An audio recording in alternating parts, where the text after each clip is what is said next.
In this video, I want to explore the envelope section and the modulation matrix a little bit more closely. Now, I've got a preset loaded in, and I'm just going to hold a chord and let's listen to what's happening.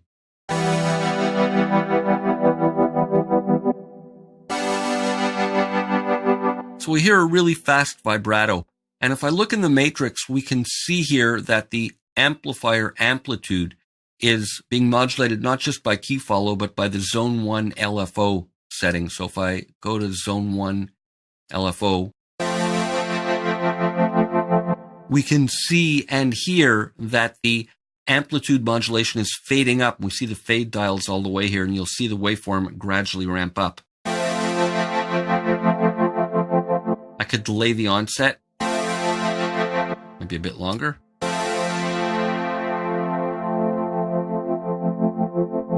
Or I could have it come in quicker.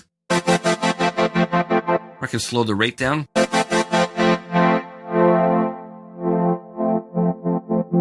Maybe do a random shape.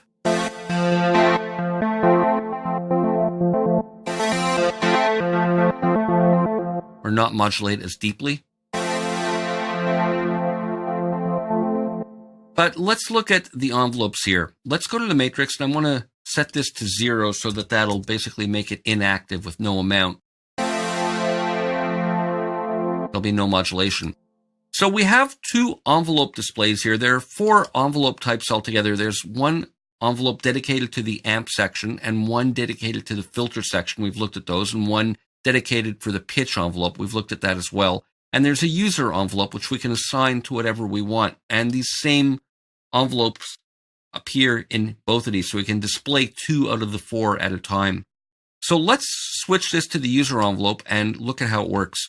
So we have an attack phase, which will delay the onset of it. It'll hold the value that it arrives at, and then with a given amount of time, we'll drop down to the level that we have with the sustain, and then on note off, it'll release and go back to the original state that it was in. And we have an overall depth control as well.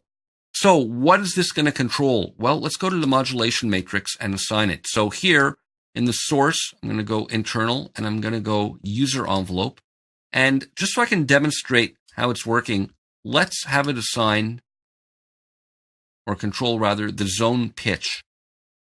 So let's dial the amount up so we can see what's happening, and we're going to come and explore the rest of these parameters in a moment. Actually, I'm going to type in 1200 here, and you'll see why in a moment. So let me close this up. And now if I dial up the attack, we're going to hear the pitch go up an octave over 547 milliseconds in this case. I'll make it slower. And we can follow the momentary dot. So we hear it ramping up in pitch. And if we go into the matrix, we can change the shape of the curve of how it's ramping up. For example, if I go to a concave curve, it'll stay in the lower part of this longer.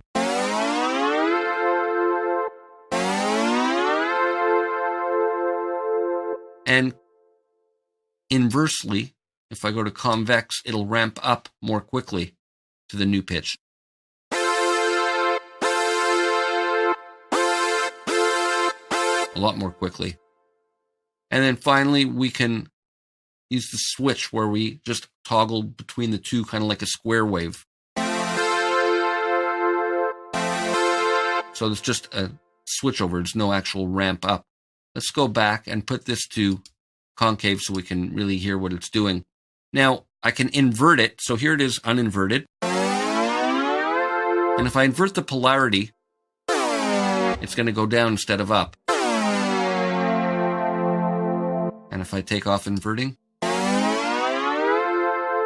now we can make it bipolar. That's what BIP stands for. Right now it's unipolar, meaning it's modulating the parameter in one direction, in this case the pitch, and it's sending it up because it's not inverted.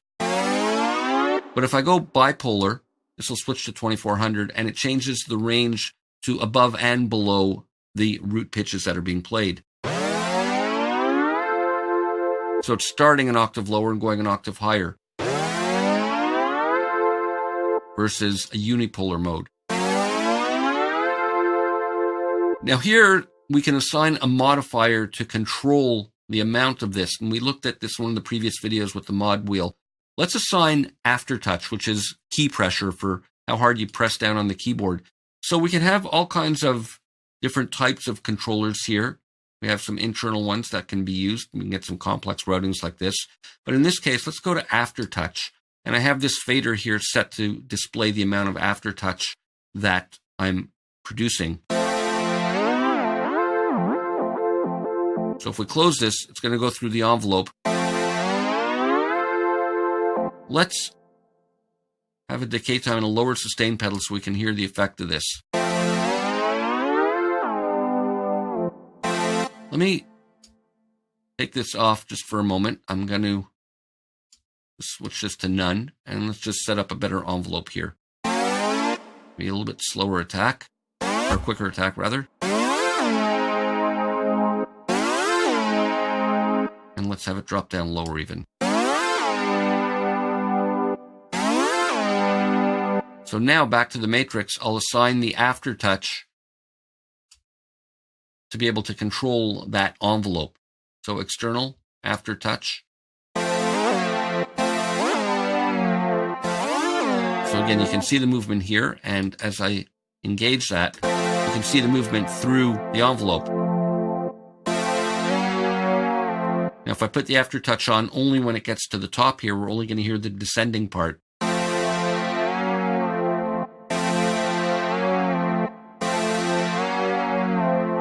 Or if I do it quickly, we'll hear the ramp up.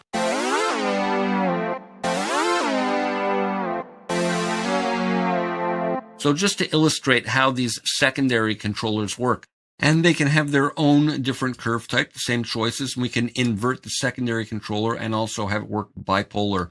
So this is a bit of a clinical example. It's not one I would necessarily use in a musical situation, but I think it clearly illustrates the trajectory of the envelope and how it's influenced by all these parameters.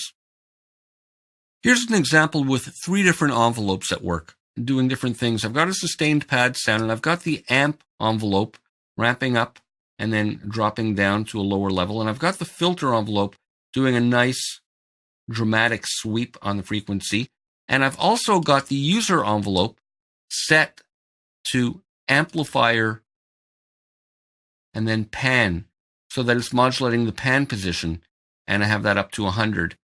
And if we look at the user envelope, we'll see it's going to go from one side up to the other, hold there for a while, and then drop down to the next side. Let's listen to some sustained chords.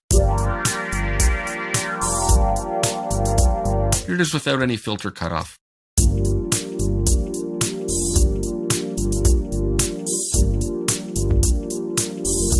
So it's moving from side to side, but not very dramatic without the filter movement.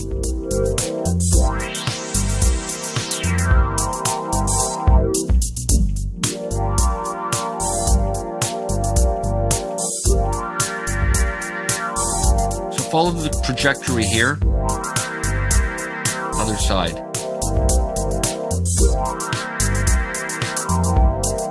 Now if I wanted to pan quicker, I could hold it for a less amount of time.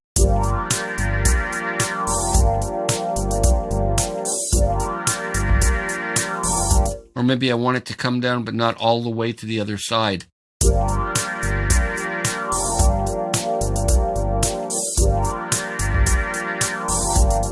So those are some ideas on how you can use the envelopes, the user envelope in particular, and the modulation matrix to get some nice control over your sounds. See you for more in the next video.